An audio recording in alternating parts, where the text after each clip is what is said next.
Bonjour, dans cette vidéo Brighton, je vais vous faire l'unboxing du dernier GPS Rider 650.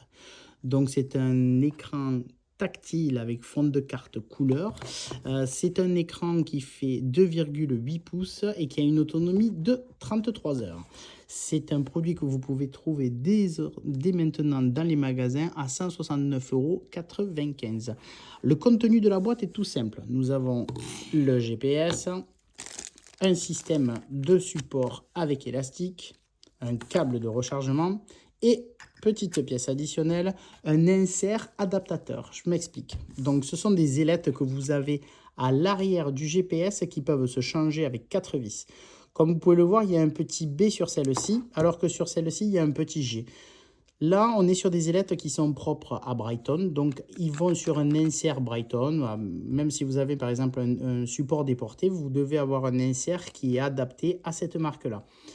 La plupart des inserts ou des supports déportés ont souvent, une grande majorité, des inserts de type Garmin. Donc voilà pourquoi on a cette pièce-là.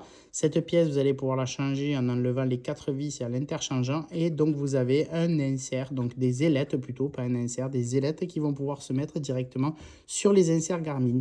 Donc sur certains types de marques où vous avez un combo intégré et que vous avez l'insert qui est déjà mis, si c'est un Garmin, vous n'avez qu'à changer ces ailettes et les mettre là et vous pourrez l'adapter sur un support qui est propre à Garmin. Voilà, c'est un produit qui est relativement complet. Vous avez le Live Track, bien évidemment, tout ça c'est avec l'application Brighton Active.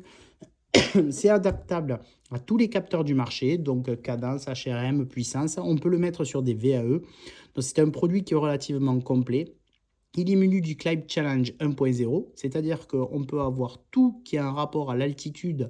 Quand on arrive sur un col, on peut voir son avancée dans le col, mais pour cela, il faut avoir une trace GPX à l'intérieur. Pour le Climb Challenge 2.0, on n'a pas besoin d'avoir de trace GPX, mais pour le 650, c'est un Climb Challenge 1.0, donc il est nécessaire d'avoir une trace GPX pour avoir les données de l'altitude, les pourcentages de pente, notre situation lors d'un col, tout ça, bien évidemment, pendant que vous roulez.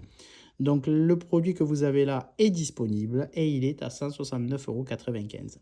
Voilà.